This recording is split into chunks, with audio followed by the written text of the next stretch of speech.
তো আমাদেরকে অবশ্যই স্যাক্রিফাইস করতে হবে। স্যাক্রিফাইস করা ছাড়া তো আমি এমনিতে মুখোমুখি আল্লাহ তাআলার কাছে জান্নাতের আশা করতে পারি না। এমডি মুনতাসিন ইসলাম আপনি লিখেছেন, একজন জেনারেল পড়ুয়া হয়ে পড়াশোনার পাশাপাশি দ্বীনের পরিপূর্ণ জ্ঞান অর্জন কিভাবে করা সম্ভব? দ্বীনের উপরে টিকে থাকার জন্য করণীয় কি? খুবই সুন্দর একটি প্রশ্ন করেছেন ভাই মুনতাসিন। আপনার প্রশ্নের উত্তরে বলতে চাই, জেনারেল শিক্ষিত হওয়ার পাশাপাশি, জেনারেল স্টুডেন্ট হওয়ার পাশাপাশি আপনি দ্বীনের পরিপূর্ণ জ্ঞান অর্জন করবার জন্য প্রথমত কোরআনে কারীমের শুরু থেকে শেষ পর্যন্ত সংক্ষিপ্ত হলেও একটা তাফসিরের সহযোগিতা নিয়ে পড়ে শেষ করা দরকার। সেই সাথে প্রিয় নবী সাল্লাল্লাহু আলাইহি সাল্লামের জীবনী, যে কোনো একটা জীবনী বা একাধিক জীবনী শুরু থেকে শেষ পর্যন্ত পড়ে শেষ করা দরকার। তৃতীয়ত নবী সাল্লাল্লাহু আলাইহি সাল্লামের হাদিসের একটি গ্রন্থ আপনার কাছে থাকা দরকার। সেটা নির্বাচিত হাদিস গ্রন্থ থাকতে পারে, রিয়াজুস সালিহিন হতে পারে, অন্য আরও ফয়জুল কালাম একটা হাদিস সংকলন আছে, অত্যন্ত চমৎকার এবং গুরুত্বপূর্ণ। বাংলাদেশের একজন লেখক মুফতি ফয়জুল্লাহ রহমতুল্লাহ এটি সংকলন করেছেন। এছাড়া আব্দুল্লাহ জাহাঙ্গীর রহমতুল্লাহ বইগুলো ইসলামিক জ্ঞান অর্জনের জন্য অত্যন্ত উপকারী, সেগুলো আপনার কাছে থাকতে পারে। সেই সাথে ওলামা ইকরামের সান্নিধ্য, সংস্রব, তাদের কোনো মজলিস, হালাকা, সেগুলোতে আপনার নিয়মিত আসা যাওয়া করা উচিত। এবং দিনী সোসাইটি যারা পরিপূর্ণভাবে হারাম হালাল মেনটেন করেন, আল্লাহর ভয় তাদের মধ্যে আছে, ইসলামের যে নির্দেশগুলো আছে সেগুলোর প্র্যাকটিস তাদের মধ্যে আছে, এরকম মানুষদের সান্নিধ্যে খুব বেশি থাকা দরকার। ইনশাআল্লাহ দিনের মাধ্যমে দিনের জ্ঞান অর্জন করা, দিনের উপর টিকে থাকাটা সহজ হবে। এরপরে শিহাব খান আপনি লিখেছেন, আগে নামাজে অন্যরকম মজা পেতাম, কিন্তু ইদানিং নামাজে তেমন কোনো আগ্রহ দেখছি না। কোনো কারণ ছাড়াই নামাজ কাজা করে ফেলি, অন্যান্য আমলেও আগের মতো শান্তি পাই না, করণীয় কি? ভাই শিহাব খান, দেখুন, প্রথম কথা হলো যে নামাজে যে মজা আমরা পাচ্ছি না, এর অন্যতম একটা কারণ হলো যে আমরা আমরা নানা রকমের গুনাহে লিপ্ত। এর একটি হলো যে হারাম উপার্জন। হারাম উপার্জনের ফলে মানুষের কিন্তু ইবাদতের স্বাদ নষ্ট হয়ে যায়, ইবাদতের তৃপ্তি মানুষ হারিয়ে ফেলে। আরেকটা হলো চোখের গুনাহ, চোখের জেনা, চোখ দিয়ে অপাত্রে দৃষ্টিপাত করা, হারাম জিনিস দেখা, এগুলো ইবাদতের স্বাদকে মানুষের নষ্ট করে দেয়। এই জন্য এই বিষয়গুলো থেকে যদি আপনি বেঁচে থাকতে পারেন, ইনশাআল্লাহ বিধানে ইবাদতের তৃপ্তি এবং স্বাদ পাওয়াটা তুলনামূলক সহজ হবে। এবং সেই সাথে নামাজের মধ্যে বিশেষ করে আমরা যা পড়ি, সেটা সূরা হোক, দোয়া হোক, তাসবিহ হোক, সেগুলোর অর্থ আমাদের বোঝা দরকার এবং বুঝতে পারলে আমরা সেগুলো মাথায় আনতে পারবো এবং সেগুলোর কথা চিন্তা করতে পারবো এবং ইবাদতটাকে আমরা এনজয় করতে পারবো ইনশাআল্লাহ তাআলা। সাজিদুল ইসলাম শুভন এই আইডি থেকে আপনি লিখেছেন যে সকল ইসলামী গজলে বাদ্যযন্ত্র ব্যবহার করে সেগুলো শোনা জায়েজ হবে কিনা? অবশ্যই না। যেই সমস্ত গজলে বাদ্যযন্ত্রের ব্যবহার হয়ে থাকে সেগুলো শোনা অবশ্যই হালাল হবে না। কারণ বাদ্যযন্ত্র, এটার ব্যবহার ইসলাম হারাম করেছে। বা বাদ্যযন্ত্র দ্বারা যে ধরনের উন্মাদনা তৈরি হয়, সে ধরনের উন্মাদনা যদি আপনার মুখে কোনো প্রাকৃতিক আওয়াজ থেকেও সৃষ্টি করা হয়, সেটাও ইসলাম হারাম করেছে, সেটাও হারাম। যেহেতু হারাম, অতএব ব্যাকগ্রাউন্ডে হারাম মিউজিক থাকলে আপনার গানের কথা যদি ভালো কথাও হয়, ইসলামের কথাও হয়, তারপরেও সেটা কিন্তু শোনা জায়েজ নাই। বিধায় এগুলো থেকে আমাদের বেঁচে থাকতে হবে।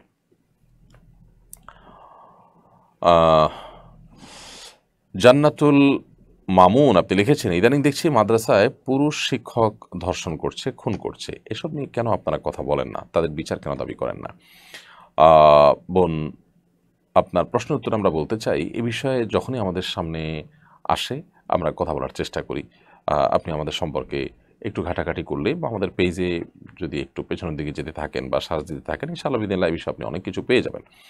অন্যায়কে সবসময় আমরা অন্যায় বলার চেষ্টা করি আলহামদুলিল্লাহ, কিন্তু বাস্তবতা হলো যে মাদ্রাসা শিক্ষকদের সবাই যে ফেরেশতা তা না। এটা যেমন সত্য, ঠিক তেমনিভাবে মাদ্রাসা শিক্ষার্থীদের এবং শিক্ষকদের মধ্যে যে অনাচার, অনৈতিকতা এবং মন্দকর্ম, এগুলোকে যদি আমাদের সমাজের স্বাভাবিক যে চিত্র আছে এটার সাথে আমরা তুলনা করি, কম্পেয়ার করি, তাহলে সেখানে অনেক কম দেখতে পাবো। যার কারণে যেটা ঘটে কম, সেটা আলোচনা কম হয়, এটা স্বাভাবিক। কিন্তু অন্যায়কে আমরা অবশ্যই অন্যায় বলি। বরং আমরা তো বলি যে মাদ্রাসা শিক্ষকরা যদি এমন কোনো অন্যায় লিপ্ত হয় যে অন্যায়ের পরে ইসলাম চরম শাস্তির কথা বলেছে, তাহলে ইসলামী বিধির আলোকে তাদের উপরে শাস্তি কার্যকর করা হোক। তারা সে শাস্তিটিকে মাথা পেতে নিবে, তারা সেটাকে স্বীকার করে, বিশ্বাস করে, অতএব সেটাকে অবিচার হবে বলে আমরা মনে করি না। অ্যাটলিস্ট ইসলামী বিচার এবং দণ্ডবিধি এটা কার্যকর করার ব্যাপারে আমরা বলেছি যে অন্তত যারা ইসলামকে প্র্যাকটিস করে তাদের উপরে এটা কার্যকর করা হোক। অতএব এ বিষয়ে আমরা কথা বলছি না তা কিন্তু না, কথা অনবরত বলছি। অন্যায় অনাচার যেখানেই হোক সেটা বন্ধ হতে হবে। আরেকটা জিনিস আমাদের মাথায় থাকা উচিত, পুরো এনভায়রনমেন্ট, পুরো পরিবেশটা যদি আমরা নষ্ট করে ফেলি, সেটা যদি ব্যভিচার, ধর্ষণ সহায়ক হয়, তাহলে সেক্ষেত্রে আপনি বলেন, মাদ্রাসার ছাত্র বলেন, জেনারেল পড়ুয়া বলেন, আমি বলি, অন্য কেউ বলেন, আমরা কেউ কিন্তু মুক্ত থাকতে পারবো না। অর্থাৎ পুরো পরিবেশটা যখন নষ্ট হবে, তার দুর্গন্ধের আঁচ, তার আগুনের আঁচ আমাদের সবার গায়ে কম বেশি লাগবে। বিধায় মূল জায়গাটা ফোকাস করা উচিত। এখানে ব্লেমের ব্যাপার না যে স্কুল করছে না, মাদ্রাসা করছে, আলেম করছে না, সাধারণ শিক্ষিত করছে, ব্লেমের ব্যাপার না। ব্যাপারটা হলো যে আমরা যদি সমাজটাকে নষ্ট করে ফেলি, তাহলে সেই নষ্টের কুপ্রভাব আমাদের উপরে পড়বে। ফুয়াদ মাহমুদ, আপনি লিখেছেন রাসূলুল্লাহ সাল্লাল্লাহু আলাইহি ওয়াসাল্লামের মেরাজ কি স্বপ্নযোগে হয়েছিল নাকি সশরীরে হয়েছিল? কোরআন সুন্নাহর আলোকে জানতে চাই। ভাই ফুয়াদ মাহমুদ, নবী করিম সাল্লাল্লাহু আলাইহি ওয়াসাল্লামের মেরাজ স্বপ্নে হয়েছে নাকি রূহ এবং আত্মার জগতে বা আত্মিকভাবে হয়েছে নাকি সশরীরে হয়েছে? এ বিষয়ে ঠিক এরকমই, অর্থাৎ ৩টি মতই পাওয়া যায়। স্বপ্নযোগে হয়েছে কিছু কিছু মানুষ বলেন, তবে সেটি পৃথিবীতে ম্যাক্সিমাম স্কলার বা মুসলিম গণের মতে সঠিক নয়। কোনো কোনো সাহাবীদের মন্তব্য পাওয়া যায় যে তারা নবী সাল্লাল্লাহু আলাইহি সাল্লামের মেরাজটাকে রূহের জগতে হয়েছে বলেছেন। কিন্তু সেই দাবিটাও জমহুর বা সংখ্যাগরিষ্ঠ সাহাবী, তাবেঈন এবং মুসলিম স্কলারগণ খণ্ডন করেছেন। বরং সংখ্যাগরিষ্ঠ আলেমদের মত নবী সাল্লাল্লাহু আলাইহি ওয়াসাল্লামের মেরাজটা সশরীরে হয়েছে। সশরীরে হয়েছে তার একটা প্রমাণ হলো আল্লাহ রাব্বুল আলামিন কোরআনে কারিমে বলেছেন, সুবহানাল্লাযী আসরা বিআবদিহি, আল্লাহ তাআলা তার বান্দাকে রাত্রিকালীন ভ্রমণে তুলে নিয়ে গেছেন বা উঠায় নিয়ে গেছেন বা ভ্রমণ করিয়েছেন। তো এই যে রাত্রিকালীন ভ্রমণে আল্লাহ তাআলা তার বান্দাকে নিয়ে গেছেন, এইটা বলার মানে বান্দা বলতে কারোর আত্মাকে বোঝায় না। বান্দা বলতে পুরো শরীর সহ গোটা মানুষটাকে বোঝায়। এরকম আরও যত আয়াত হাদিসে প্রসঙ্গে আছে, সবগুলোর দিকে তাকালে বোঝা যায় এটা সশরীরে হয়েছে। সশরীরে ছাড়া আপনার আত্মিকভাবে হয়নি। যদি সশরীরে নাই হবে, তাহলে বোরাক নামক প্রাণী উপর তাকে বহন কেন করতে হবে? এটার উপরে চড়ে কেন তিনি যেতে হবে যদি আত্মিকভাবে হয়? আত্মিকভাবে যাওয়ার জন্য তো এগুলোর প্রয়োজন হয় না। সবচেয়ে বড় কথা হলো যে আত্মিকভাবে কিংবা আপনার স্বপ্নজগৎ যদি হতো, তাহলে নবী সাল্লাল্লাহু আলাইহি ওয়াসাল্লামের এটা মিরাকলের ব্যাপার থাকতো না। স্বপ্নজগতে আমরাও অনেকে অনেক কিছু দেখতে পারি, সম্ভব সব জাহান্নাম বা অনেক কিছু দেখতে পারি। তার সেই ঘটনাটা মিরাকল ছিল এবং সেটাকে অস্বীকার করেছিল মক্কার মুশরিকরা। সেটা কেন হয়েছে? যদি স্বপ্নযোগে হতো, তাহলে তো এটাকে কেউ অস্বীকার করার কোনো কারণ থাকতো না। বিধায় নবী সাল্লাল্লাহু আলাইহি ওয়াসাল্লামের মেরাজ সশরীরে হয়েছে, এটি হলো অধিকতর গ্রহণযোগ্য মত এবং সংখ্যাগরিষ্ঠ আলেমদের মত। আরোহী মিমি এআরডি থেকে আপনি লিখেছেন, কেউ যদি কাউকে কালো জাদু করে, সে আত্মীয় হলে তার সাথে কোনো কথা না বললে গুনাহ হবে কিনা? আপনি কোনো আত্মীয় দ্বারা ক্ষতিগ্রস্ত হলে এবং তার সাথে কথা বলতে গেলে আপনি আরও বিপদের মুখে পড়তে পারেন, এরকম হলে অবশ্যই তাকে অ্যাভয়েড করার রাইট আপনার আছে, অধিকার আপনার আছে। বিশেষ করে সে আপনাকে কালো জাদু করেছে, এই বিষয়টা যদি নিছকই সন্দেহ সংশয়ের জায়গায় না থাকে, বরং এটার সপক্ষে জোরালো দলিল আপনার কাছে থাকে, তাহলে সেক্ষেত্রে আপনি অবশ্যই তাকে অ্যাভয়েড করতে পারেন, বিশেষ করে আত্মরক্ষার প্রয়োজনে। তাছাড়া যে প্রাকৃতিকভাবে তার প্রতি আপনার ঘৃণা বোধ তৈরি হবে, সেজন্য দূরত্ব বজায় রাখাটা কঠিন কিছু না, কিন্তু সেই সাথে মানে এটা অসম্ভব কিছু না, কিন্তু সেই সাথে তার প্রতি আপনার অনুকম্পা, আপনার অনুগ্রহ, এক ধরনের দয়া মায়াও কাজ করবে, সেটা অস্বাভাবিক না। কারণ তিনি দিন শেষে আপনার আত্মীয়, তিনি ভুল পথে আছেন, আপনার এই জায়গা থেকে অনুকম্পা কাজ করা উচিত। বাট তার থেকে আপনি দূরে থাকলেন, কথাবার্তা বললেন না, অ্যাভয়েড করলেন, বিশেষ করে তাকে বার্তা দেওয়ার জন্য, এটা তো ডেফিনেটলি আপনি করতে পারেন। এমনি রনি শরীফ আপনি লিখেছেন, আমি একটি বেসরকারি প্রতিষ্ঠানে চাকরি করি, আমাদের সরকারি বেসরকারি কোনো ছুটি দেয় না, তার বিনিময়ে কোনো পারিশ্রমিকও দেয় না। এমত অবস্থায় শুধু শুক্রবার পারিশ্রমিক মালিকের অজান্তে নিয়ে নেওয়া যায় হবে কিনা? দেখুন, এই বিষয়টি ইসলামের শরিয়াত দৃষ্টিকোণ থেকে আমরা বিশ্লেষণ করলে বলতে হবে, মালিক এবং শ্রমিকের সাথে যে চুক্তি হবে, সে চুক্তি ঠিক রাখতে হবে। সপ্তাহে কোনোদিন ছুটি দিবে কি দিবে না, এটা আপনার চুক্তিতে চূড়ান্ত করতে হবে। চুক্তিতে যদি কোনো ছুটি না দেওয়ার সিদ্ধান্ত হয়, তো সেটা আপনি মানতে বাধ্য। আমরা নিজেরা কোনো একটা দিবসকে ছুটির দিবস হিসেবে ঠিক করে নিয়ে সেটা সবাইকে মানতে বাধ্য করব বা আপনার শতভাগ সব জায়গায় ইমপ্লিমেন্ট করবো, এটা নট নেসেসারি। ইসলাম সেটাকে বলে না। হ্যাঁ, একটা রাষ্ট্রের অবশ্যই একটা সমাজের স্থিতিশীলতার জন্য একটা মানুষের শ্রমিকদের অধিকারের কথা বিবেচনা করে কোনো আইন হতে পারে, সে আইন বাস্তবায়ন হতে পারে, সে ভিন্ন বিষয়।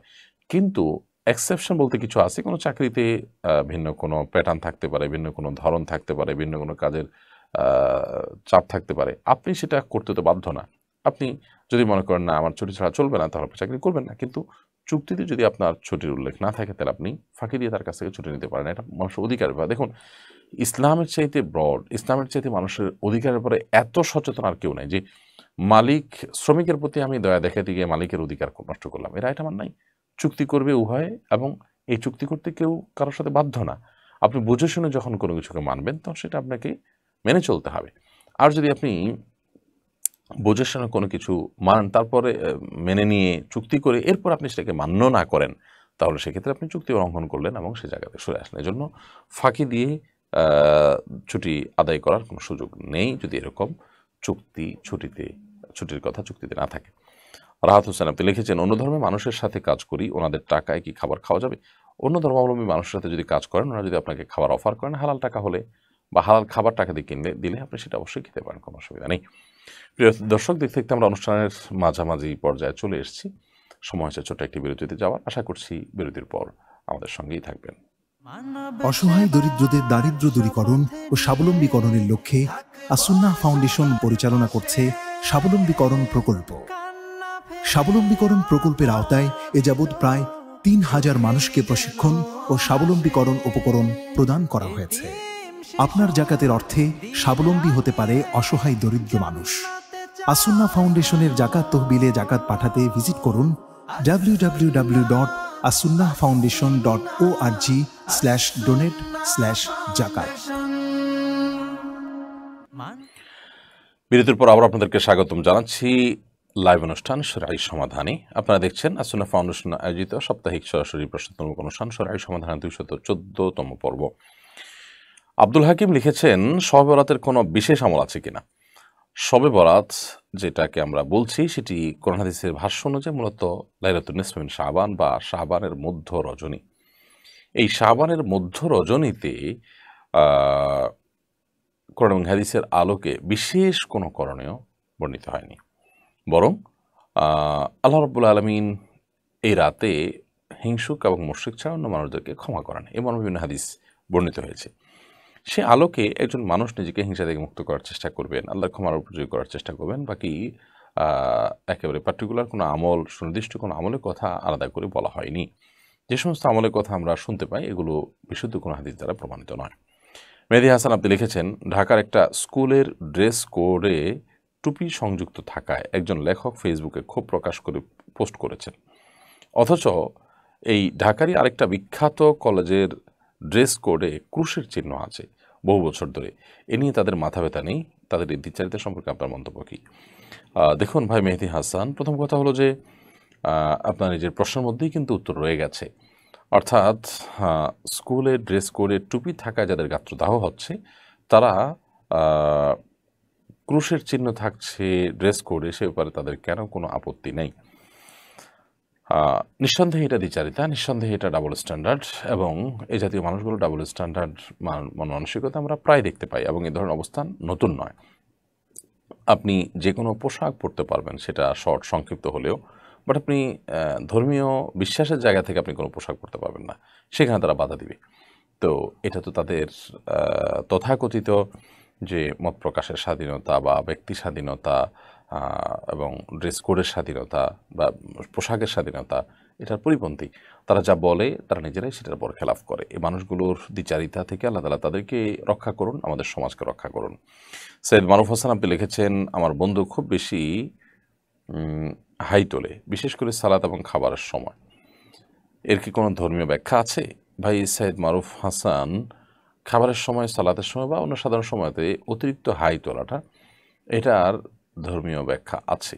এটা সাধারণত কোনো বিশেষ রোগ অসুস্থতার কারণে যেমন হতে পারে, সেই সাথে ব্ল্যাক ম্যাজিক কিংবা দুষ্টজিনের উপদ্রবের কারণে হওয়ার সমূহ আশঙ্কা আছে। বিশেষ করে মানুষ যখন খায়, খেতে গেলে এবং বিভিন্ন সময় যখন মানুষ হাই তোলে, এই হাই তোলার সময় হাদিসে পরিষ্কারভাবে বলা আছে শয়তান ভেতরে প্রবেশ করার জন্য। নবী সাল্লাল্লাহু আলাইহি ওয়াসাল্লাম হাই তুললে হাইকে বাধা দেওয়ার জন্য বলেছেন, হাত বা কোনো কিছু দিয়ে, যাতে করে হাই তোলাটা বন্ধ হয়।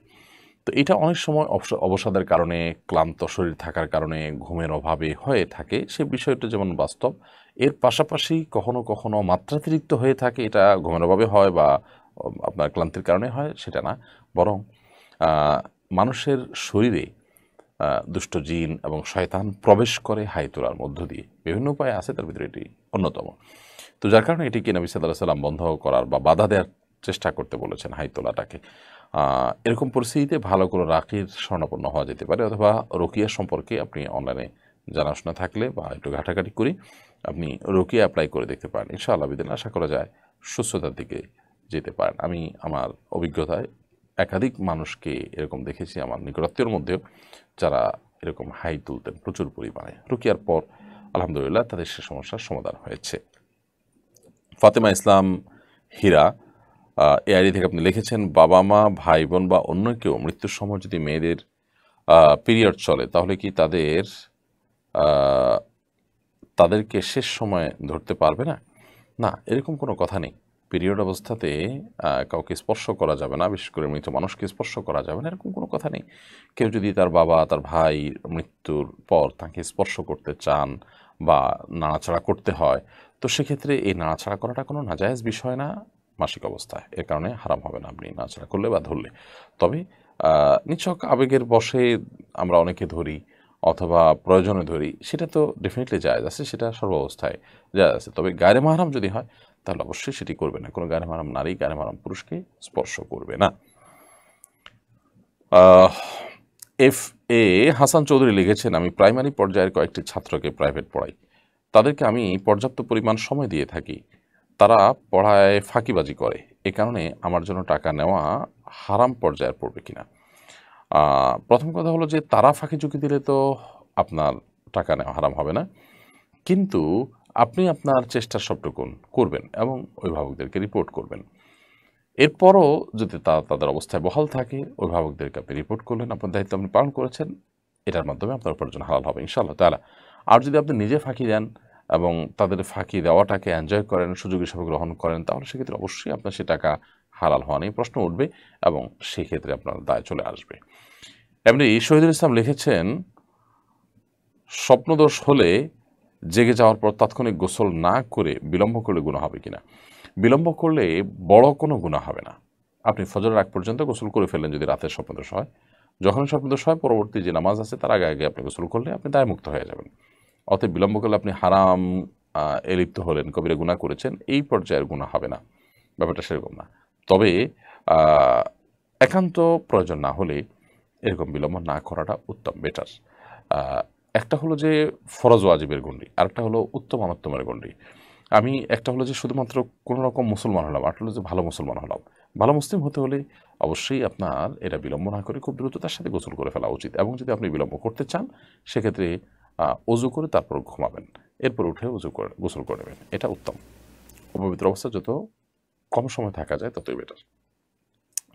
রোহান আপনি লিখেছেন, আমাদের পার্শ্ববর্তী দেশ মিয়ানমার সেনাবাহিনীর সঙ্গে বিদ্রোহীদের যুদ্ধ চলছে। সে যুদ্ধের আঁচ লেগেছে আমাদের দেশেও। এই পরিস্থিতিতে আমাদের ভূমিকা কি হওয়া উচিত? প্রথম কথা হলো যে মুসলিমদের প্রতি এবং নিরীহ মানুষদের প্রতি যে অনাচার তারা করেছে তার প্রায়শ্চিত্ত তাদেরকে ভোগ করতে হবে টু দ্য টুমরো। এবং আমরা হয়তো জীবদ্দশাতে তাদের পরিণতি দেখে যেতে পারি। এতগুলো মানুষের প্রতি যে অবিচার করা হয়েছে সে অবিচারকে আল্লাহ রাব্বুল আলামিন অবশ্যই বিহিত করবেন এবং এর শাস্তি আল্লাহ তাআলা দিবেন। দুনিয়াতে অত্যাচারীদেরকে আল্লাহ তাআলা ছাড় দেন কিন্তু ছেড়ে দেন না। একটা সময় তাদেরকে আল্লাহ তাআলা অবশ্যই পাকড়াও করেন, সেটি হয়তোবা সেটি আমরা দেখতে পাচ্ছি বা তার একটা ছিটেফোঁটা আমরা দেখতে পাচ্ছি। আমাদের উচিত হবে এক্ষেত্রে সর্বোচ্চ বুদ্ধিমত্তার সাথে সিদ্ধান্ত গ্রহণ করা, কোনোভাবে নিজেদের গায়ে তাদের মধ্যকার যে বিদ্রোহ সেটার আঁচ নিজেদের গায়ে না মাখিয়ে নেওয়া। তবে সেই সাথে নিজেদের নিরাপত্তা, মুসলিমদের নিরাপত্তার জন্য সর্বোচ্চ চেষ্টা করা কর্তব্য, এবং সেটা আল্লাহর খাতিরে মুসলিমদের ভূখণ্ডের নিরাপত্তা, মুসলিমদের চিন্তা করে যদি এটা কেউ করেন তাহলে সেটা ইবাদতেও পরিগণিত হতে পারে, অর্থাৎ যারা প্রহরের কাজ করবেন। তবে পুরো বিষয়টা নিয়ে যারা সংশ্লিষ্ট মহল আছেন, রাজনৈতিক বোদ্ধা মহল আছেন, তারা করণীয় ঠিক করতে পারবেন আরও ডিপলি চিন্তা করে, কারণ সুবিধা অসুবিধাগুলো এবং নানান পরিকল্পনা এবং প্ল্যান সেগুলো অনেক ভালো তারা জানেন। এই বিষয়ে যেহেতু আমি খুব অভিজ্ঞ কোনো মানুষ নই বা এই বিষয়ে আমার জানাশোনা থাকার কথা নয়, বিধায় এ বিষয়ে আমি খুব বেশি মন্তব্য করতে চাচ্ছি। আমি শুধু এটুকুই বলবো যে মুসলিম ভূখণ্ড রক্ষার জন্য, মুসলমানদের নিরাপত্তার জন্য কেউ যদি পাহাড়দারি কাজ করে সেটাকে ইসলাম ইবাদত হিসেবে পরিগণিত করেছে, বিধায় সেই চেষ্টাটা সর্বোচ্চ আমাদের বিজিবির জওয়ানদের করা উচিত ওই মানসিকতা থেকে যদি তারা করেন। আর এমনিতে দেশপ্রেম বা দায়িত্বশীলতা থেকে যদি করেন তারা, তাহলে সেক্ষেত্রে সেটাও প্রশংসনীয়, বাট সেটা ইবাদত হিসাবে পরিগণিত হবে না। ইবাদত হিসাবে পরিগণিত হবে যখন আল্লাহকে সন্তুষ্ট করবার জন্য, আল্লাহর কাছ থেকে বিনিময় লাভের আশায়, মুসলিম ভূখণ্ড মুসলিমদের নিরাপত্তার চিন্তা করে তিনি এই কাজগুলো করেন তখন। মাহমুদা সুলতানা মিশু আপনি লিখেছেন, আমাদের মনে কেউ কষ্ট দিলে অন্য কারোর সাথে শেয়ার করি, এটা কি গীবত হিসেবে গণ্য হবে? কেউ আপনার কষ্ট দিয়েছে, সেটা আপনি কাউকে বললেন, এই বলাটাতে যদি কোনো লাভের দিক না থাকে, যার ব্যাপারে বলেছেন তার সংশোধন এখানে হবে এরকম কোনো সম্ভাবনা না থাকে, তাহলে সেক্ষেত্রে এই বলাটা আসলে খুব বেশি অর্থহীন হয় না। বরং এই বলাটা গীবতের পর্যায়ে চলে যাবে এবং নিষিদ্ধ গীবতের পর্যায়ে চলে যাবে যদি এটার কোনো আপাতত উপকারিতা না থাকে। আপনি যদি বলেন যে হালকা হতে চান, তাহলে হালকা হতে হলে তো কারণ নাম বলা দরকার নেই, আপনি পুরো ঘটনাটা বললেই হয় এবং আল্লাহ তাআলার কাছে আপনি বলতে পারেন। যে অন্যায় করেছে প্রত্যেকের নাম ধরে ধরে আপনি আল্লাহর কাছে অভিযোগ দায়ের করতে পারেন। আল্লাহকে বলতে পারেন যে আল্লাহ আপনি আমার মনকে প্রশান্ত করে দেন। মানুষের কাছে বলে মানুষ খুব বেশি প্রশান্তি লাভ করে তা কিন্তু না, বরং অনেক ক্ষেত্রে মানুষ আরও অস্থিরতার দিকে চলে যায় এবং পরেশানির দিকে চলে যায়, ডিপ্রেসড হয়ে যায়। তো খোলাসা কথা হলো, কেউ আপনাকে আঘাত করেছে, কষ্ট দিয়েছে, এটা অন্যদেরকে যদি আপনি শেয়ার করেন, তাতে যদি তার সংশোধন হবে এরকম কোনো সম্ভাবনা না থাকে, জাস্ট আপনি হালকা হওয়ার জন্য বললেন, তো সেটাও গীবতের মধ্যে পড়বে এবং নিষিদ্ধতার আওতায় পড়বে। নূর হোসেন লিখেছেন, আমি একজন ড্রাইভার, আমি রেন্টে কারে গাড়ি চালাই। রাস্তায় বিরতিতে যেসব রেস্টুরেন্টে বিরতি দিয়ে ওইসব হোটেল মালিক আমাদেরকে কমিশন দেয়, এই কমিশনটা নেওয়া হালাল হবে কিনা? দেখুন, প্রথম কথা হলো যে আপনি নির্দিষ্ট রেস্টুরেন্টে নিচ্ছেন, গাড়িটা থামাচ্ছেন এবং সেখানে গাড়ি থামিয়ে যাত্রীদেরকে সেখানে খাওয়াচ্ছেন। যাত্রীদের অনেক সময় সমস্ত রেস্টুরেন্টগুলো একটু দাম বাড়িয়ে বাড়িয়ে নেয় এবং সেখানে আপনাকে কিন্তু একটা পারিশ্রমিক দিতে হবে, এটা তাদের মাথায় থাকে। এই যদি হয় পুরো চিত্র, তাহলে সেক্ষেত্রে এটা নেওয়া পর্যন্ত জায়েজ হবে না, কারণ আপনি এখানে যাত্রীদেরকে ক্ষতিগ্রস্ত করে তারপরে টাকা নিয়েছেন। তাছাড়া এটা আপনার ডিউটির অংশ যে আপনি কোনো একটা জায়গায় গিয়ে থামবেন এবং থামার পর সেখানে মানুষ রেস্ট করবে, আপনি রেস্ট করবেন, সেখানে আপনার ডিউটির মধ্যে আরেক পক্ষ থেকে আপনি কমিশন দিলেন, সেটা জায়েজ নয়, কারণ এটাতে যাত্রীদের ক্ষতিগ্রস্ত করার সমূহ আশঙ্কা থাকে, সম্ভাবনা থাকে, সেজন্য এটা জায়েজ নয়। তবে যদি বিষয়টা এরকম হয় যে আপনার সেখানে খাওয়া দাওয়াটা তারা ফ্রি করাই দিল, তো সেটা আপনি গ্রহণ করতে পারেন যে ড্রাইভার এতটুকু অফার আপনাকে তারা দিল অথবা ছাড় দিল, মালিক পক্ষও জানে, কারোর কোনো আপত্তি সেখানে থাকে না। বাট এমনিতেই আপনি আপনার দায়িত্ব পালন করে মাঝখান থেকে আরেকজনের কাছ থেকে সুবিধা ভোগ করলেন, বিশেষ করে সেখানে যাত্রীদের ক্ষতির সম্ভাবনা যখন থাকে, তখন সেটি জায়েজ হওয়ার কোনো কারণ থাকতে পারে না। মুরসালিন ইসলাম মিঠু এই আইডি থেকে আপনি লিখেছেন, কাপড় ধোয়ার পানি কি নাপাক? দেখুন, কাপড় ধোয়ার যে পানি, এই পানিটা যদি নাপাক কাপড় হয় এবং নাপাক কাপড়ের পানিটা আপনার চোখের সামনে দিয়ে যাচ্ছে অল্প একটু পানি, তো সেটা অবশ্যই ডেফিনেটলি নাপাক। যেহেতু কাপড়ের মধ্যে নাপাক লেগেছিল এবং সেখানে পানি দিয়েছেন, সেখান থেকে মানে পানিটা খুব সীমিত পরিসরের চোখের সামনে দিয়ে যাচ্ছে, যদি নাপাক ভেসে যেতে দেখেন আপনি, নাপাকের মিশ্রণ আপনি দেখতে পান, তাহলে তো নাপাক হওয়ার কোনো সন্দেহই নেই।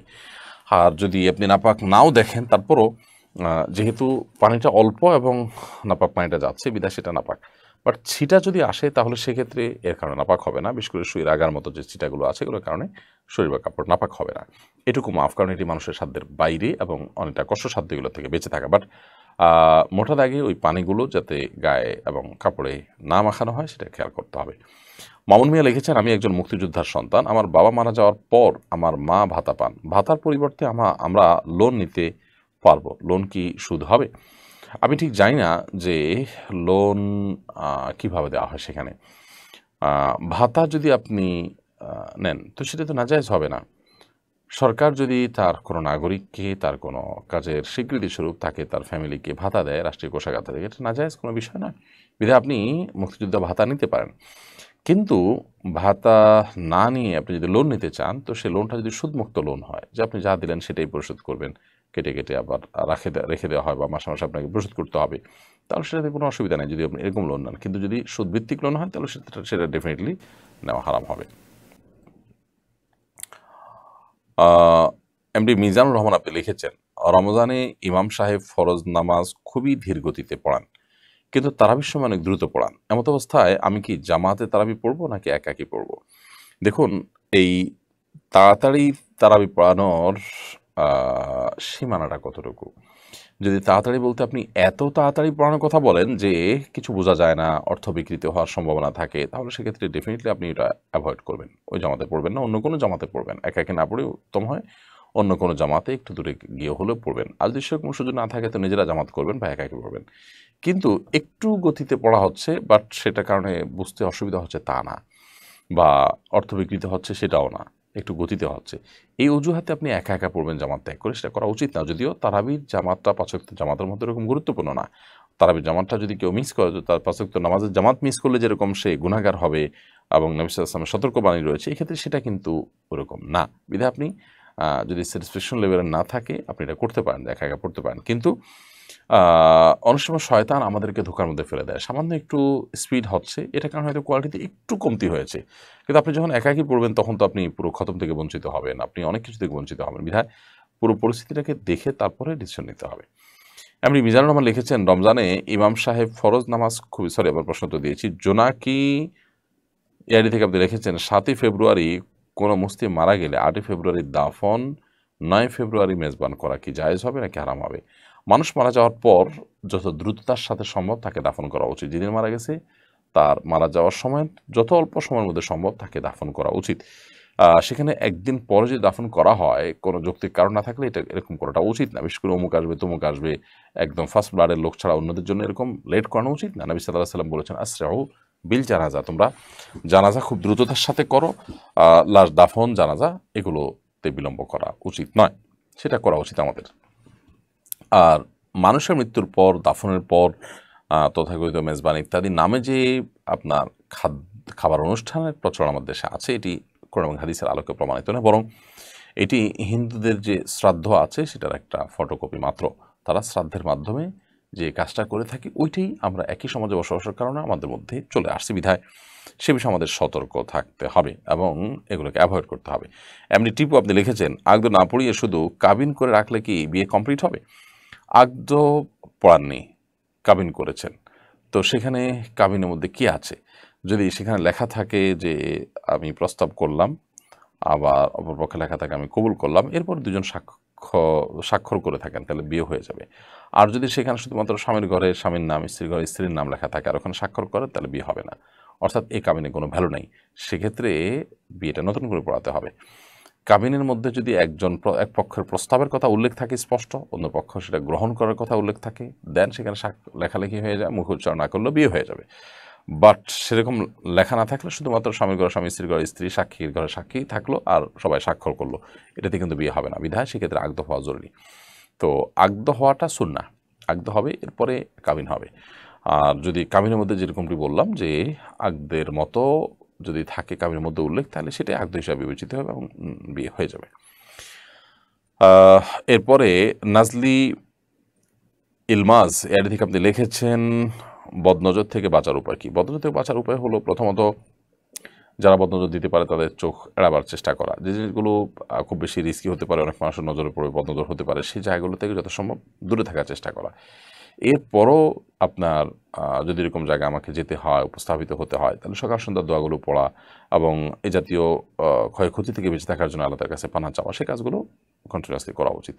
এবং এটার পাশাপাশি যদি কখনো বদনজর লেগে যায়, যার বদনজর লেগেছে তার অজু করা পানি, হাত ধোয়া, মুখ ধোয়া পানি বা খাওয়া পানি, ব্যবহৃত পানি, সেটার অবশিষ্ট অংশ যে ব্যক্তির বদনজর লেগেছে তার শরীরের উপরে গোসল বা অজুতে ঢেলে দিলে ইনশাআল্লাহ বিদিল্লাহ সেটা তার ট্রিটমেন্টের কাজ দিবে এবং হাদিসে পরিষ্কারভাবে সেটি বলা আছে। ফারিহা লিখেছেন, 14ই ফেব্রুয়ারি ভ্যালেন্টাইন্স ডে পালিত হয়। এই দিন বাবা মা এবং ভাই বোনদের ভালোবাসা জানানো যাবে কিনা? বোন ফারিহা, ভ্যালেন্টাইন্স ডে একটা প্রতারণার ডে, একটা ফ্রড ডে, এটা একটা প্রতারণার দিবস।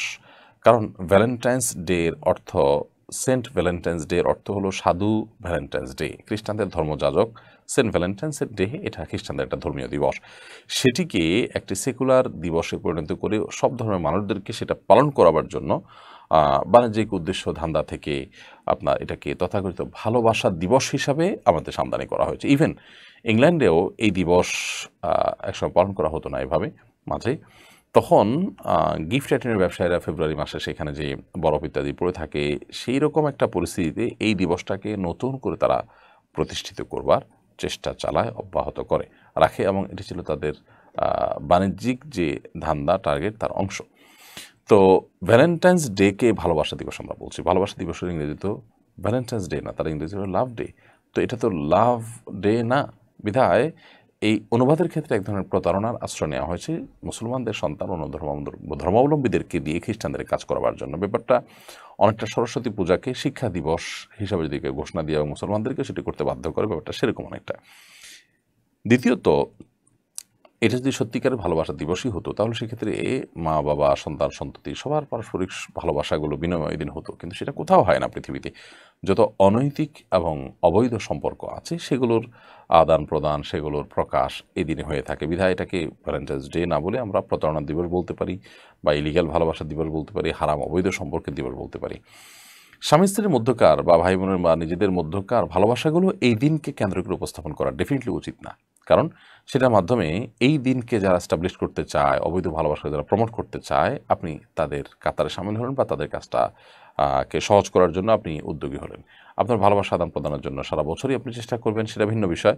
কাউকে ভালোবাসাটা প্রকাশ করে দেওয়া সুন্নত, সেটা আপনি করবেন, কিন্তু সেটা অবশ্যই এই দিনে না যে দিনে করলে এই দিনে অবৈধ ভালোবাসা বা ইলিগাল ভালোবাসাগুলোকে যারা এস্টাবলিশ করার জন্য কাজ করছে তাদেরই পারপাস সার্ভ হবে। বিধায় এটা অ্যাভয়েড করা উচিত। তাহিরা সুলতান আপনি লিখেছেন, আমার ইচ্ছা মক্কা মদিনা দেখা, আমার জন্য দোয়া করবেন। অবশ্যই দোয়া করি বোন তাহিরা সুলতান, আল্লাহ রাব্বুল আলামিন আপনাকে মক্কা মদিনা হাজির হওয়ার, আল্লাহর ঘর জিয়ারত করার, ইবাদত করার তৌফিক দান করুন। সুমার আশেদ আপনি লিখেছেন, আমার স্বামী হুন্ডির ব্যবসায় জড়িত, একজন থেকে সুদে টাকা নিয়ে আরেকজনকে দেয়, এভাবে করতে গিয়ে নিজেও ঋণে জর্জরিত হয়ে দিশেহারা অবস্থায় আছেন। এই অবস্থা থেকে বাঁচার উপায় কি? বনশ্রুমা, আপনার স্বামী যে হুন্ডার ব্যবসার সাথে জড়িত এবং সুদের কারবারে সাথে তিনি জড়িত, অবশ্যই তিনি এর কারণে তিনি কবিরা গুনাহগার এবং অপরাধী হিসাবে বিবেচিত আল্লাহর কাছে। তো এরকম অবস্থাতে তাকে কাউন্সেলিং করানো দরকার, তাকে এই সুদের ঋণের ভয়াবহতা বোঝানো দরকার। মুশকিল হলো ভয়াবহতা বুঝতে বুঝতে মানুষের সর্বনাশ হয়ে যায়, তারপরে অনেকে বুঝতে পারেন। তারপরও যদি তিনি বুঝতে পারেন, তিনি তার সর্বোচ্চ ত্যাগ করে নিজের জমি জমা বিক্রি করে সব সহায় সম্পদ দিয়ে হলেও তিনি এই সুদি লোন থেকে মুক্ত থাকার চেষ্টা করবেন, এবং এটা যদি তিনি না করেন তাহলে সেক্ষেত্রে আল্লাহ তাআলার কাছে তিনি কিন্তু আসামি হিসাবে উঠবেন, কিয়ামতের ময়দানে কিন্তু ধরা খাবেন। বিধায় এই জায়গা থেকে অবশ্যই আমাদের সর্বোচ্চ সিরিয়াস হতে হবে এবং আন্তরিক হতে হবে। আল্লাহ তাআলা তৌফিক দান করুন। খাদিজাতুল কুবরা লিখেছেন, আমি গর্ভবতী, আমার বাসায় অনেক তেলাপোকা হয়েছে, আমি কি মারতে পারবো? আমার 2 জাও আর 1 ননদ গর্ভবতী, এক পরিবারে 3 জন গর্ভবতী হওয়া কোনো অশুভ বলছেন কেউ কেউ, এটা কি সত্য? না, এটা কোনো ভিত্তি নাই। 3 জন 4 জন যে কেউ গর্ভবতী হতে পারেন, একই ফ্যামিলিতে কয়েকজন হতে পারেন। এটার কারণে কোনো অশুভ শুভ হওয়ার কোনো বিষয় না। ইমানদার এই সমস্ত অশুভ শুভতে বিশ্বাস করেন, কুসংস্কার জন্য বিশ্বাস এবং ইমান নষ্ট হওয়ার মতো বিষয়, অর্থাৎ শিরকের মতো বিষয়। আর সেই সাথে তেলাপোকা ইত্যাদি যদি আপনার উপদ্রবে আপনার কষ্ট হয় তো ডেফিনেটলি আপনি মারতে পারেন গর্ভবতী অবস্থায়, কোনো অসুবিধা নেই। এমনি রুহুল আমিন লিখেছেন, ফরজ নামাজের সেজদার আয়াত পড়লে তাৎক্ষণিকভাবে কি সেজদা দিতে হবে নাকি পরে দিলেও হবে? যখন পড়বেন তখনই দিবেন, আর যদি তখন না দেন তাহলে তেলাওয়াতটা শেষ করে সাথে সাথে রুকুতে গেলেন সেজদার নিয়ত করে, তাতেও সেজদা আদায় হয়ে যাবে। কিন্তু পুরো নামাজ জুড়ে করলেন না, নামাজের পরে যায় করলেন, এরকম করাটা অনুচিত। বাট যদি একান্ত কখনো ভুলে যান এবং পরে করেন আদায় হয়ে যাবে, বাট সাথে সাথে দেওয়াটাই হলো কর্তব্য। শামসুন নাহার পান্না লিখেছেন, নামাজে রুকুর সময় দৃষ্টি কোথায় রাখতে হবে? আমরা যখন রুকুতে থাকবো তখন দৃষ্টিতে থাকবে সিজদার জায়গাতে। অনেক ওলামা কেরাম বলেছেন 2 পায়ের মধ্যবর্তী মাঝখানের জায়গাটাতে। খালিদ হোসেন মুন্নি লিখেছেন, ওমরা কি মাহরাম ছাড়া করা যায়? সেক্ষেত্রে সাই করার পর চুল কাটার নিয়মটা কি? মাহরাম ছাড়া ওমরা করতে অসুবিধা নেই, সফর করা নিষেধ মাহরাম ছাড়া। আপনি মাহরাম নিয়ে গেছেন হোটেল থেকে এসে ওমরা করলেন মহিলাদের সাথে, এটা নাজায়েজ বিষয় না। তবে আপনার প্রাইভেসি যাতে নষ্ট না হয়, পর্দার খেলাপ না হয়, সেটা আপনার খেয়াল রাখতে হবে। সেই সাথে চুল কাটার বিষয় হলো যে আপনার চুল অন্য কেউ যদি কেটে দেয়, অন্য কোনো নারী কেটে দিলেন যিনি উমরারত মানে উমরা করেছেন, তিনি আপনাকে চুলটা কেটে দিয়েছেন, এটা জায়েজ আছে। নিজের চুল কাটা তোলা জায়েজ নাই উমরা শেষ করার আগ পর্যন্ত, কিন্তু উমরা শেষ হয়ে গেছে তখন তো নিজেরটাও তুলতে পারেন, আরেকজনটা তুলতে পারেন। তাছাড়া আরেকজনটা হালাল হওয়ার জন্য আপনি যদি হেল্প করেন তো সেটাও জায়েজ আছে। এরপরে সোয়াজিয়া রুকাইয়া এর দিকে আপনি লিখেছেন, আমার বোনকে মানসিকভাবে অসুস্থ মনে হচ্ছে, ও সারাদিন জোরে জোরে বকছে, মা বাবাকে আঘাত করছে, বাসা থেকে বের হয়ে যাচ্ছে, বাসা সব ভেঙে ফেলছে, এখন আমাদের করণীয় কি? ডাক্তার তো অবশ্যই দেখাবেন, সাইকিয়াট্রিস্ট বা মানসিক ডাক্তার আপনি দেখাবেন, সেই সাথে রুকিয়া রিলেটেড সমস্যা কিনা সেজন্য ভালো করে রাখির শরণাপন্ন হবেন। সোশ্যাল মিডিয়াতে ভালো ভালো রুকিয়ার অনেকগুলো গ্রুপ আছে, আপনি খুঁজে বের করে যারা কোরআন এবং হাদিসের আলোকে শুধু রুকিয়া করেন এবং সেখানে শরিয়া বিরোধী কোনো কিছু নেই, তাদের সহযোগিতা আপনি নিতে পারেন। দেলোয়ার ইমরান লিখেছেন, মদিনা মোনাওয়ারা থেকে বলছি, মদিনা মোনাওয়ারায় ইমাম সাহেবের সামনে মসজিদের বাইরে দাঁড়িয়ে অনেক মুসল্লি নামাজ পড়েন। যারা সামনে দাঁড়িয়ে নামাজ আদায় করেন তাদের নামাজ আদায় হবে কিনা? ইমাম সাহেবের বরাবর সামনে গিয়ে নামাজ পড়লে তো নামাজ ডেফিনেটলি আদায় হবে না। তবে অনেক ওলামা ইকরামের মতে ইমাম সাহেবের বিশেষ করে কাবাতে যেটি হয়ে থাকে যে চারপাশে, এবার মদিনাতেও যে ইমাম সাহেবের সরাসরি সামনে না, কিন্তু কাতার যখন অনেক বড় হয় তখন অন্যান্য প্রান্ত থেকে একটু এগিয়ে গেছেন, সেটাকে নাজায়েজ বলেন না। মক্কাতে বিশেষ করে যেটি হয় যে আগে তো এক সময় একেবারে কাবার কাছাকাছি ইমাম সাহেবরা গিয়ে সালাত আদায় করতেন, ইমামতি করতেন, এখন তারা দূরে দাঁড়ান। তারা যেখানে দাঁড়ান ওই দাঁড়ানোর বরাবর কাবা পর্যন্ত ওই জায়গাটা খালি রাখা হয়, তার আশপাশ থেকে যারা আছেন তারা জামাত করতে করতে সামনের দিকে যান। তো এইভাবে যাওয়াটাকে অনেক ওলামা একরাম জায়েজ বলেছেন, যদিও এই জায়গায়ও না দাঁড়িয়ে পেছনে দাঁড়াতে পারলে ভালো ইখতিলাফের ঊর্ধ্বে ওঠা যায়। এরপর প্রশ্ন করেছেন মাওলানা কারি শফিকুল ইসলাম, আপনি লিখেছেন, আমার এক ভাই এখন প্রবাসী, সেখানে খ্রিস্টান মেয়েকে মুসলমান বানিয়ে বিবাহ করেন, বিবাহের পর থেকে এখনো পর্যন্ত স্ত্রী অনৈতিক অনইসলামিক কাজ এমনকি জেনাও করে, ছেলে ও মেয়ে 3 জন হয়ে গেছে, আমার ভাইয়ের করণীয় কি? স্ত্রীর মধ্যে যদি কোনো পরিবর্তনের আশা না করেন এবং আশঙ্কা করেন যে তিনি এরকমই থাকবেন বা আরও খারাপ হতে পারে, তাহলে সেক্ষেত্রে ডেফিনেটলি তিনি তাকে ত্যাগ করার রাইট তার আছে। আর যদি তিনি বিশেষ করে সন্তানদের চিন্তা করে এই ত্যাগটা করেন বা বিচ্ছেদের উদ্যোগ নেন, তো সেটা তার জন্য বরং বেটার হবে। বাট ওই ভদ্রমহিলা যদি নিজেকে মুসলিম দাবি করেন এবং ইমান তার ঠিকই থাকে, বাট তার কর্ম খারাপ থাকে, অর্থাৎ গুনাহে লিপ্ত থাকেন, তাহলে তাদের বৈবাহিক সম্পর্ক নষ্ট হয়ে যাবে না, তারা চাইলে সম্পর্ক রক্ষা করতে পারেন, বিশেষ করে তাকে রেখে সংশোধন করা যাবে, সে আশা থেকে যদি রাখতে চান জায়েজ আছে। আয়েশা সিদ্দিকা লিখেছেন, আমি টিউশনি করি, ছেলে মেয়েদের বন্ধুত্ব হওয়ার বিষয়টা পড়াতে হয়, যেখানে ইসলামের ছেলে মেয়েদের বন্ধুত্বের বিষয়টি কঠোরভাবে নিষেধ করেছে, সেখানে মুসলিম প্রধান দেশ হওয়ার পরও ছোট ছোট ছেলে মেয়েদের এসব বিষয়ে কেন শিক্ষার নামে শেখাতে হচ্ছে? দেখুন, প্রথম কথা হলো যে দেশের যে ভয়াবহ পরিস্থিতি সেটা তো আমরা সবাই কম বেশি দেখতে পাচ্ছি, যে ধর্মীয় শিক্ষা, ধর্মীয় চর্চা এর শিক্ষা প্রতিষ্ঠানগুলো থেকে ইন্টেনশনালি পরিকল্পনা করে বাদ দেওয়া হচ্ছে, বিশেষ করে বাইরে বিভিন্ন এনজিওদের প্ল্যান পরিকল্পনা আছে, সেগুলোর বাস্তবে আমরা দেখতে পাচ্ছি খুব বাজেভাবে। তো সেখানে স্বাস্থ্য বিজ্ঞানের নামে বিভিন্ন নামে ছেলে মেয়েদের অবৈধ সম্পর্ক, অবিবাহ সম্পর্ক করতে নানাভাবে উদ্বুদ্ধ করা হচ্ছে। বিধায় এই বিষয়গুলোতে আমাদের দায়িত্বশীলতার পরিচয় দিতে হবে, আমাদের সন্তানরা যাতে বিপদগামী না হয়, প্রয়োজনে শিক্ষা প্রতিষ্ঠানে আমাকে সেভাবে চুজ করতে হবে এবং তাদেরকে এই অন্যায়ের পথ থেকে সরিয়ে আনার জন্য আমাদের সর্বাত্মক চেষ্টা অব্যাহত রাখতে হবে। যদি আমরা সেই চেষ্টাগুলো করতে থাকি, এরপরেও যদি তারা অন্যায়ের সাথে জড়িয়ে যায়, তো আশা করা যায় আল্লাহ রাব্বুল আলামিনের কাছে আমাদের দায় থাকবে না, আমাদের চেষ্টা থাকতে হবে যে তারা যাতে ওখানে গিয়ে কোনো অন্যায় লিপ্ত না হয় এবং হারাম হালাল ভেদাভেদানো করতে পারে। নাজিয়াত নাবা, আপনি লিখেছেন, মেয়েদের ফিজিওথেরাপি ডাক্তার হওয়া উচিত হবে কিনা? ছেলেদেরকে সার্ভিস দেওয়ার জন্য তিনি ডাক্তার, মেয়েরা মেয়েদেরকে সার্ভিস দেওয়ার জন্য এটা শিখতে পারেন এবং করতে পারেন, সমস্যা নেই, বাট ছেলেদেরকে সার্ভিস দেওয়ার জন্য এরকমটি করার সুযোগ নেই। আহনাফ ঈশ্বরিয়ার তানজিম লিখেছেন, সামনে এসএসসি দিব, দোয়া করেন।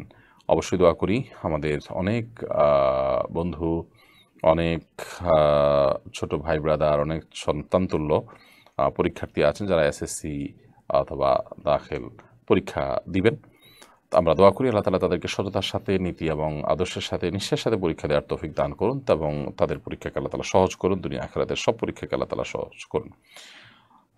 রাইসা আহমেদ সারা লিখেছেন, আমার নানিকে আমার মামা ও আম্মু কেউ ভরণ পোষণ দেন না, কোনো খোঁজ খবরও নেন না, এমত অবস্থায় আমি নানির ভরণ পোষণ দিয়ে নানির জমি নিতে পারবো? অবশ্যই আপনি তার ভরণ পোষণ দিয়ে তার জমি নিতে পারেন, বরং তার জমি আপনি দাম ধরে কিনে নেবেন। ওইরকম শুধু ভরণ পোষণ দিয়ে 10 টাকার ভরণ পোষণ দিয়ে 15 টাকার জমি নিয়ে এলেন, এটা তো করা অবশ্যই জায়েজ হবে না। ন্যায্য মূল্য দিয়ে নিয়ে আপনি তার সার্ভিস দিলেন, সেটা আপনি করতে পারেন। আর যদি নানি আপনার মায়ের মা হিসাবে আপনার রক্ত সম্পর্কে আত্মীয়, তার প্রতি আপনি দায়িত্বশীলতার জায়গা থেকে এটি করেন, সেটা হবে আরও ভালো।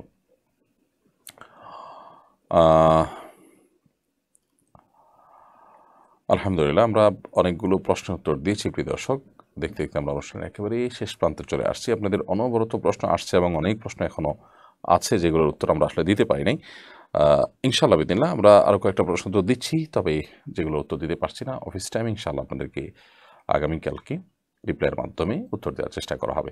আশিক মণ্ডল লিখেছেন, অজু অবস্থায় যদি কোনো তরল নাপাক পেশাব হাতে পায়ে লেগে যায় এবং যদি শুকিয়ে যায়, ওই হাত কাপড়ে লাগলে কি কাপড় নাপাক হয়ে যাবে? প্রথম কথা হলো, শুকিয়ে গেলে ওইটা কাপড় লাগলে কাপড় নাপাক হবে না। দ্বিতীয় কথা হলো যে যদি শুয়ের আগার পরিমাণ, আগায় যে পরিমাণ পানি থাকে ওই পরিমাণ পেশাব লেগে থাকে, তার কারণে নাপাক হবে না। যদি বেশি লেগে থাকে তাহলে যে জায়গা আছে ওই জায়গাটা ধুয়ে ফেললেই হবে, ওজু আলাদা করতে হবে না। আর কাপড়ে লাগলে যদি শুকিয়ে যায় তারপরে কাপড় লাগলে কাপড় নাপাক হবে না। যদি শুকিয়ে না যায় কাপড়ে লাগে তাহলে কাপড় যে জায়গা লাগছে ওই জায়গাটাকে ধুয়ে ফেললেই হবে, যদি পরিমাণে বেশি হয়। যদি পরিমাণ অল্প হয় কোনো অসুবিধা নেই। জামিল লিখেছেন, আপনার তারাবি বিষয়ক বইটার বিষয়বস্তু সম্পর্কে জানতে চাই। বা জামিল, আমরা তারাবির সার সংক্ষেপ নিয়ে একটা বই প্রস্তুত করেছি, আশা করছি সপ্তাহ থেকে 10 দিনের মধ্যে আপনাদের হাতে তুলে দিতে পারবো। এবং এই বইয়ের মূল উদ্দেশ্যই হলো যে এমনিতে আমরা বছর জুড়ে কোরআন থেকে অনেক দূরে থাকি, কোরআনের সাথে আমরা সময় কাটাতে পারি না। রমাদানে আমরা তারাবিতে কোরআন শুনি আলহামদুলিল্লাহ, এবং মা বোনরাও বাসা বাড়িতে রমাদানে কোরআন তেলাওয়াত করে থাকেন। প্রতিদিনের তারাবিতে যে পাড়াতে আমরা তেলাওয়াত করি ওই পাড়ার পুরো পাড়াতে কি আছে, কতগুলো আদেশ, কতগুলো নিষেধ, কতগুলো দৃষ্টান্ত, কতগুলো শিক্ষণীয় দিক, কতগুলো আপনার মর্যাদার বিষয়, কতগুলো দোয়া কি আছে, পুরো সামারিটাকে আমরা 4-5 পৃষ্ঠার মধ্যে নিয়ে আসার চেষ্টা করেছি এই বইয়ে। আমরা আশা করছি যে এই ছোট 120-30 পৃষ্ঠার এই বই, অর্থাৎ প্রতিদিনের তারাবিতে 3-4 পৃষ্ঠার যে বরাদ্দ রাখা হয়েছে, এটা যদি কেউ পড়ে ফেলেন এবং প্রত্যেক দিনের তারাবিতে যাওয়ার আগে যদি 4 পৃষ্ঠা তিনি চোখ বুলায় যান, তাহলে তারাবিটা তিনি অনেক বেশি স্বাদ পাবেন, তৃপ্তি পাবেন, এবং তার তারাবিটা অনেক বেশি অর্থবহ হবে। তারাবি থেকে এসে যদি বাসায় তিনি আবার একটু মেলান যে কী কী পড়লেন আজকে তারাবিতে, শুনলেন কী কী এবং কী কী আছে সেখানে, তাহলে সেক্ষেত্রে কোরআনের দ্বারা যে আপনার পথ নির্দেশ গ্রহণ করা সেই আমলটি হয়ে যাবে। আল্লাহ তাআলা কোরআনকে কিন্তু হেদায়েত এবং পথ নির্দেশক হিসাবে আমাদের জন্য পাঠিয়েছেন, বিধায় সেটি যেন হয় আমরা এই বইয়ের মাধ্যমে সেই কাজটাতে আপনাদের সহযোগিতা করেছি মাত্র। আমি আশা করছি বইটা সংগ্রহ করলে আমাদের প্রত্যেকটা মানুষেরই কম বেশি উপকার হবে। আল্লাহ তাআলা আমাদেরকে তৌফিক দান করুন।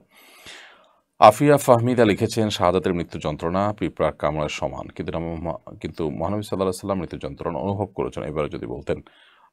প্রথম কথা হলো যে অমুসলিম বা কাফিরের মৃত্যু যন্ত্রণা হবে অত্যন্ত ভয়াবহ। সূরা নাজিআতের শুরুর দিকে সেটির প্রতি ইঙ্গিত রয়েছে। তো ঈমানদারের যে মৃত্যু যন্ত্রণা সেটা এর তুলনায় কিছুই নয়। দ্বিতীয়ত হলো যে আপনার ঈমানদারের মৃত্যু যখন হয় তখন তার রূহটাকে অত্যন্ত কোমলভাবে বের করা হয়, বিধায় সে সময় যন্ত্রণা হয় না। নবী করিম সাল্লাল্লাহু আলাইহি সাল্লাম অসুস্থ ছিলেন, অসুস্থতার কারণে যে একটা কষ্ট সেটা তো ছিলই, এবং সেটির কারণে তিনি বারবার সেন্সলেস হচ্ছিলেন, কষ্ট হচ্ছিল। চৌধুরী হুমায়ুন আপনি লিখেছেন, কোনো শিয়া সম্প্রদায়ের ছেলেকে কি মুসলিম সুন্নি সম্প্রদায়ের মেয়ে বিয়ে করতে পারবে কিনা? শিয়াদের অনেকগুলো গ্রুপ আছে ইসলাম থেকে, তারা খারেজ হয়ে গেছে, আর বাকিরা বিভ্রান্ত, বিধায় বিয়ে শাদীর ক্ষেত্রে তাদেরকে অবশ্যই অ্যাভয়েড করতে হবে। ইবা ইসলাম লিখেছেন, 3 মাসের মধ্যে আমার দুজন চাচা ও একজন ফুফু ইন্তেকাল করেছেন, তাদের জন্য দোয়া করবেন। বোন ইভা, আপনার চাচা ফুফু কয়েকজনকে আপনি একসাথে হারিয়েছেন, আমরা দোয়া করি আল্লাহ তাআলা তাদের উভয়ের প্রতি রহম করুন এবং তাদেরকে ক্ষমা করুন, তাদের সকলের প্রতি। মোহাম্মদ রাকিব হাসান লিখেছেন, আপনি কোথায় জমা পড়ান? আমি নারায়ণগঞ্জের ভূমিপল্লী জামে মসজিদ, চিটাগাং রোড বাস স্টপেজের কাছে ভূমিপল্লী জামে মসজিদে আমি জমা পড়িয়ে থাকি। এরপরে সায়েন্টিফিক বয় আর ইয়ারি থেকে আপনি লিখেছেন, গোসল ফরজ হলে কি কবর জিয়ারত করা যাবে? কবর জিয়ারতের জন্য আপনার পবিত্রতা আবশ্যক না, তবে অবশ্যই উত্তম, এবং গোসল ফরজ হলে তো দেরি করাই উচিত না গোসল ফরজে, সেখানে দেরি করে আপনি আবার কবর জিয়ারত করতে যাবেন, সেটা ডেফিনেটলি উত্তম কোনো কাজ নয়, মাকরুহ থেকে অবশ্যই খালি না, অপছন্দনীয় কাজ অবশ্যই। আয়েশা বিনতে হানিফ লিখেছেন, আমার আম্মু তার বাবা মায়ের পারিবারিক অবস্থানের চারদিকে বাউন্ডারি করতে চায়, কিন্তু আম্মু নিজের কোনো টাকা নেই, আমার আব্বু কবর বাঁধাতে টাকা দিতে নারাজ। আম্মু কি সংসার খরচের টাকা বাঁচিয়ে সেখান থেকে কবর বাউন্ডারি করতে পারেন কিনা? এক নম্বর কথা হলো যে একটা নির্দিষ্ট কবর না, অনেকগুলো কবর আছে, তার সাইডে বাউন্ডারি দিলেন, এটা কোনো নিষিদ্ধ বিষয় না। এ বিষয়ে আপনার বাবা কে বোঝানো উচিত যদি এরকম হয় ব্যাপারটা। আর দ্বিতীয় কথা হলো যে আপনার বাবা যেখানে টাকা দিতে সম্মত নন, খরচের টাকা বাঁচিয়ে তার টাকা সেখানে খরচ করা জায়েজ হবে না। তাকে নিজস্ব কোনো টাকা দিলে সেখান থেকে তিনি করতে পারেন, যদি শরিয়াতে নিষেধ না থাকে সেরকম কাজে ব্যয় করেন তিনি। মাহিন লিখেছেন, জামাতের সালাত আদায় করার সময় দুজন মুসল্লির মাঝে কতটুকু জায়গায় থাকা উচিত? নবী সাল্লাল্লাহু আলাইহি সাল্লাম মিশে মিশে দাঁড়াতে বলেছেন, এবং আপনার অতিরিক্ত ফাঁকা থাকাটা দূষণীয়। তিনি ফাঁকা বন্ধ করতে নির্দেশ করেছেন সুদ্দুল ফুরাজ। যদিও ফোকাহে আহনাফ অবশ্য বলেছেন কিছুটা স্বাভাবিক যে ফাঁকা থাকে সেটুকু ফাঁকা থাকবে। নবী সাল্লাল্লাহু আলাইহি সাল্লামের হাদিসগুলো দিকে তাকালে আমরা দেখি তিনি বলেছেন তোমরা ফাঁকাগুলোকে বন্ধ করো, সেই জায়গা থেকে ফাঁকা বন্ধের জন্য সর্বোচ্চ চেষ্টা করা উচিত। এবং একান্ত গায়ে গায়ে লেখে থাকলে যদি কারোর মনোযোগের ব্যাঘাত সৃষ্টি হয়, ডিস্টার্ব ফিল করে, তাহলে সেটা হলো না। বাট দৃশ্যত কোনো ফাঁকা, আমাদের দেশে দেখা যায় অনেক সময় দুইজনের মাঝখানে আর একটা বেশ মানে একটা বাচ্চা ঢুকে যেতে পারে, এরকম একটা ফাঁকা থাকে। এরকম ফাঁকা থাকা অবশ্যই উচিত না এবং এটা বন্ধ করা দরকার। প্রিয় দর্শক, আমরা দেখতে দেখতে অনুষ্ঠান একেবারে শেষ প্রান্তে চলে আসছি। অনেকগুলো প্রশ্ন উত্তর আমরা আজকে দিলাম। ইন আসাবতু, যদি সঠিক কিছু বলে থাকি আল্লাহর তরফ থেকে, ওয়াইন আখতাতু, যদি ভুল কিছু বলে থাকি সেটা শয়তান এবং আমার তরফ থেকে। আল্লাহ তাআলা আমাদের সকলকে কোরআন এবং হাদিসের আলোকে আলোকিত হওয়া, আমাদের জীবনকে সমৃদ্ধ করা এবং সেভাবে নিজেদের জীবনকে গঠন করা, আমল করার তৌফিক দান করুন। আজকে এই পর্যন্ত। আল্লাহ যদি বাঁচিয়ে রাখেন, সুস্থ রাখেন, নিরাপদ রাখেন, ইনশাআল্লাহ বিদিনিল্লাহ আগামী সপ্তাহে একই সময় আবারও দেখা হবে, কথা হবে এবং আপনাদের প্রশ্নগুলোর উত্তর দেওয়া হবে। আল্লাহ তাআলা সে পর্যন্ত আমাদের সবাইকে সুস্থ রাখুন, নিরাপদ রাখুন, ভালো রাখুন। আসসালামু আলাইকুম ওয়া রাহমাতুল্লাহি ওয়া বারাকাতুহু। আসুন্নাহ ফাউন্ডেশন।